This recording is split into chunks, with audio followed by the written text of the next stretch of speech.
I've been a master my whole entire life since I've been a baby. This is the worst moment in the history of my life. This is ridiculous. This is crazy, man. We went to the NBA Finals. Why are we trading the best player, the franchise player? We've all heard the news by now. Unless you live under a rock, you saw that Luka Doncic is a Laker. I honestly still can't believe it. It's been days. Everyone in the world is still talking or posting about it. And it took me until now for the news to really settle in. So let's do it. Let's break it all down. It's February 2nd on the East Coast, just after midnight. And out of nowhere, Shams sent the entire basketball world into a frenzy. The Mavericks did the unthinkable and traded their 25-year-old generational superstar in Luka Doncic for a 31-year-old Anthony Davis, Max Christie, and a 2029 first-round pick. Wow. This trade between Rob Pelinka and Nico Harrison occurred completely behind the scenes. Head coaches J.J. Redick and Jason Kidd had no idea. LeBron James had no idea, and even Luka and AD themselves were both completely stunned. They even recently expressed zero interest in being traded from their respective teams. Luka was thought to be one of the few untouchables in the league, and now everyone is starting to realize that nobody is safe from being traded.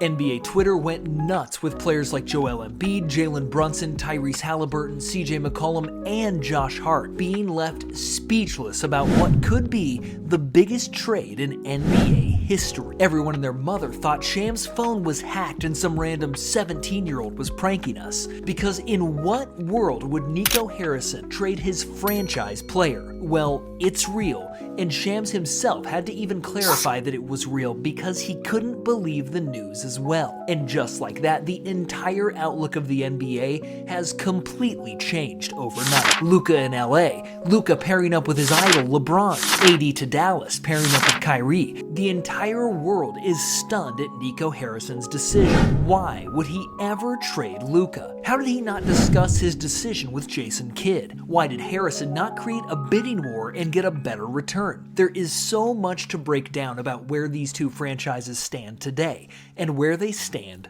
for the future. So let's get into it. The Lakers sent their elite, dominant, and defensive anchor in Anthony Davis, up-and-coming Max Christie, and a first-round pick for a top 3 player in the world in Luka Doncic.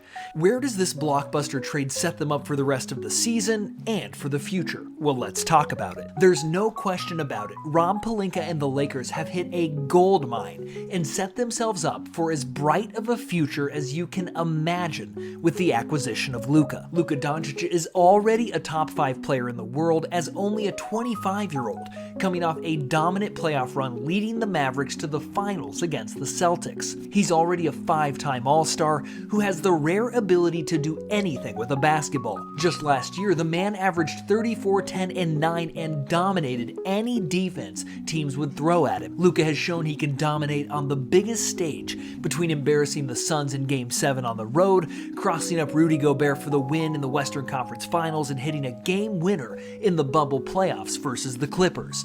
There is nothing this man cannot do on the offensive side of the ball. Double team and blitz him? Well, as J.J. Redick and LeBron said long before this trio could have ever been imagined, he can make any pass imaginable. Leave him 1 versus 1, and well, ask the Atlanta Hawks how that's gonna work. He dropped 73 points on 76% shooting and got whatever he wanted. Luka is already as special of a talent as we have in our game today, and now allowing him to go learn from LeBron himself should have the rest of the league shaking. LeBron's already said he's willing to mentor Luka, and the thought of Luka adapting to the way that LeBron trains his body or studies the game should have Nico Harrison even more scared of the Mavericks fan base than he already is. Luka will now be coached by his former teammate in J.J. Redick, who has a brilliant basketball mind and we're sure is salivating about the championships he and Luka can lead them to for years to come. However, as good as Luka is and how much better the Lakers are set up for in the post-LeBron LeBron era, they have some massive question marks for the remainder of this LeBron window. The way the Lakers roster is currently constructed shows some big-time holes. The Lakers' current starting center is Jackson Hayes, and their backup behind him is Maxi Kleber. The Lakers are lacking rim protection, rebounding, and an offensive paint presence in the worst way, and may have the worst center room in the entire league. With the trade deadline looming, the Lakers must address their center position if they have any hopes of competing this year or next year in what very likely could be LeBron's last season. The loss of Anthony Davis makes everything more difficult on the defensive side of the ball, and the Lakers will miss his shot blocking, rebounding, and ability to guard the best big men in a Western Conference that is full of them. Inserting Luka Doncic on that side of the ball is another issue in itself. Luka has been a notably lackluster guard defender throughout his career, especially in the finals against the Celtics, where he at times was looking like playoff Julius Randle, not hustling, boxing out, or showing any care to contest shots. The current starting five for the Lakers consists of Luka, LeBron, Austin Reeves, Rui Hachimura, and Jackson Hayes, a significant drop defensively from Anthony Davis and Max Christie. Davis and Christie were tasked with taking the best perimeter and interior scorers on the other team, allowing for the pressure to be taken off from LeBron and Reeves on that end of the court. Now Reeves and Hayes are going to be tasked with that challenge, which is a substantial drop-off at both spots. The Lakers do have Dorian Finney-Smith, Gabe Vincent, and Jared Vanderbilt, who all have the ability to pick up the slack defensively on the perimeter. However, the Lakers are still without any stability on the defensive interior. Offensively, the duo of LeBron and Luka is up there for one of the most exciting duos ever. On the other hand, LeBron and Luka are two of the smartest players in the NBA today. They can see the defense in unique ways and know how to create offense for themselves and their teammates at all times. Any given night, they can both drop 40-point triple-doubles and completely take over the game. However, the only question is, how will they coexist together? LeBron and Luka have both been teamed up with superstars before, but never one who played the same way as themselves. They each played with Kyrie Irving, one of the purest scorers we have ever seen, who had the ability to work off the ball at a high rate. LeBron has played with AD, who does the majority of the work in the paint and from the mid-range, allowing Bron to work with and off of him with such ease. LeBron is also dominated with D. Wade, who is willing to take a reduced role and be more of a secondary scoring option while LeBron ran the show. The question remains to be answered: how will LeBron and Luka coexist? They've both ran the show down the stretch of games and been the primary offensive weapon and ball handler for the entirety of their careers. Will they be able to dominate the way they have with their other counterparts? Will it become an issue that there's only one basketball to go around for the two of them? And lastly, will a lack of a paint presence on offense limit their supporting cast's ability to help them both thrive? There are a lot more questions than answers about the duo for right now. The roster configuration outside of Luka and LeBron has plenty of talent, except for its center. Austin Reeves has improved every year of his career and has shown he can be effective next to LeBron. They have a great complement of wings in Rui, DFS, and Vanderbilt, who can play good wing defense, shoot threes, and help generate extra offense. Dalton Knecht is a sniper, but has had an up-and-down start to his career. But as we mentioned with Luka and LeBron, he'll get his fair share of wide-open looks. There are plenty of center options available for the Lakers to acquire, including Nikola Vucevic, Mitchell Robinson, and Walker Kessler, among others. With the addition of a legit starting center, the Lakers will have the ability to go on a deep run. However, without one, they'll face a lot of trouble in the playoffs and could easily be sent home in the first round. The Lakers have set themselves up for the next 10+ years by acquiring one of the game's most polarizing young stars in Luka Magic. But will it limit their potential at the end of their LeBron years? The story is yet to be seen. We are about to witness one of the most exciting duos the NBA has seen in decades, and cannot wait to see the way it plays out for Luka, LeBron, the LA Lakers, and, well, Nico Harrison's job security. That takes us to the Dallas Mavericks, who just pulled off the most confusing move the NBA has maybe ever seen, and has their fans rioting outside their stadium. The Dallas Mavericks did the unimaginable. They traded their cornerstone, once-in-a-generation homegrown prodigy, Luka Magic, and the fans are letting them hear it. Nico Harrison decided to be a one-man wrecking crew and throw the franchise's future away without telling anyone. Luka did not want out, he wanted to re-sign and wanted nothing more than to bring a championship to the city of Dallas. and yet Harrison threw the fans and Luka's dreams away. The most confusing aspect of trading Luka Doncic is how the GM went about it. If you're planning on moving on from a top 5 talent who has maybe not even reached his prime yet, why not create the highest bidding war in NBA history? Teams would have been offering countless first-round picks, young players, and the Luka sweepstakes would have been insane. Instead, Nico Harrison went behind the scenes and went out of his way to call Rob Pelinka and then told the world Pelinka thought he was trolling about Luka being available. He never discussed the trade with his head coach, who was visibly steaming mad in the post-trade press conference. The team's owner laughed at him when he mentioned the idea of trading Luka, and yet he still did so and received a comically bad return.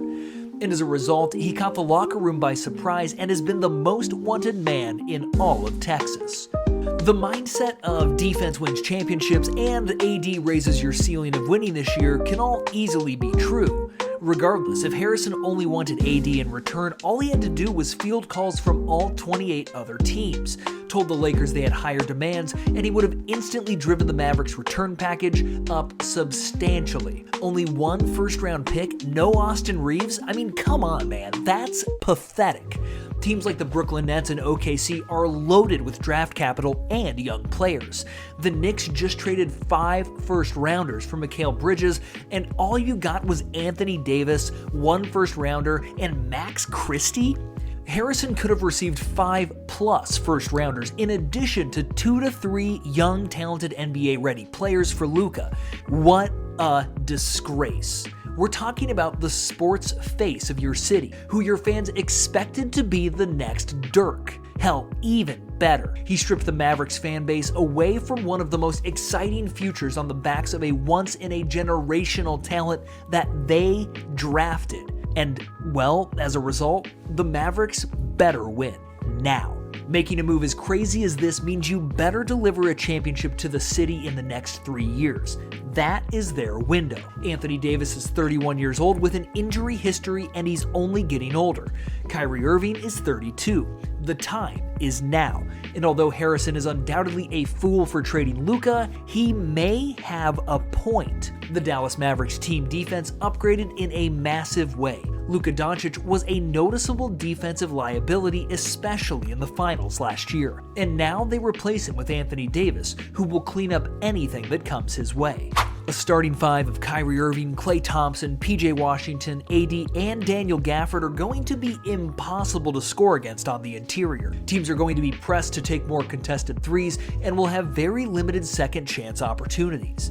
Anthony Davis has wanted the Lakers to acquire another big and to move back to the 4 for quite some time. Now, did AD think that would lead him to being shipped out of LA? Probably not. But nonetheless, he'll go back to playing the 4 next to 2 athletic centers in Daniel Gafford and Derek Lively. Both big men are shooting above 70%, are great rebounders, rim protectors, and bring juice every night on the court. For AD, this is going to lead to a lot of mismatches. How many teams are comfortable rolling 2 7-footers on the court at once?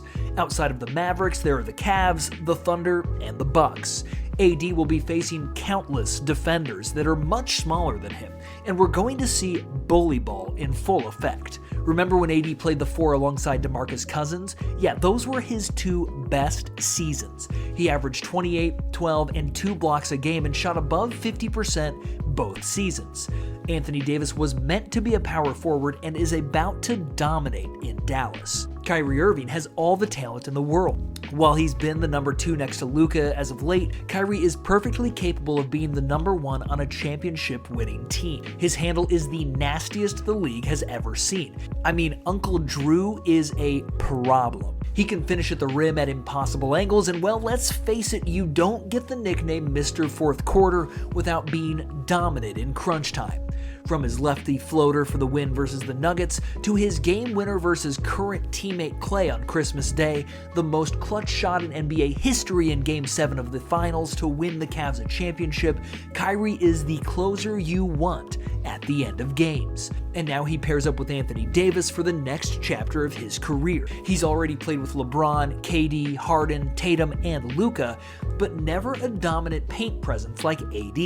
For Nico Harrison's sake, let's hope this duo pans out. The roster is loaded with talent from top to bottom. Kyrie and AD is a remarkable 1-2 punch with championship experience. They have a great supporting cast around them and a phenomenal head coach in Jason Kidd. Outside of Lively and Gafford, they also have PJ Washington, Klay Thompson, Spencer Dinwiddie, and 3-and-D guards in Quentin Grimes and Max Christie. PJ Washington came from the Hornets to the Mavericks during last year's trade deadline and has truly found a home. He plays like a bull on the court and brings a toughness and swagger that was a massive boost in their finals run last year. Klay Thompson isn't the player he once was, but is still a knockdown from behind the arc and has the championship experience, as he never lets us forget by constantly throwing up the four fingers to the crowd. But Klay is now in a situation where his production can really increase.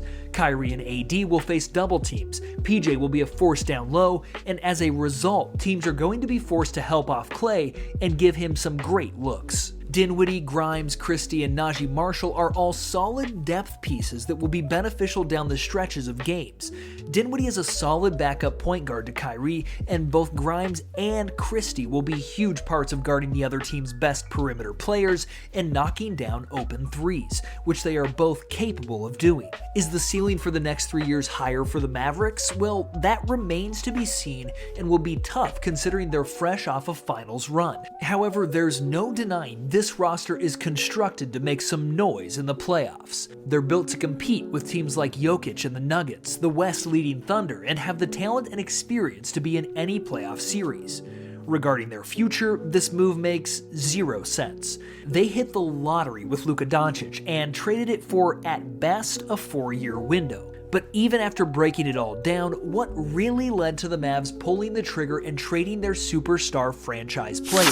When Luka was drafted, he was 230 pounds and in phenomenal shape. Over the years, Luka has slowly gained weight each year and is rumored to weigh 270 pounds.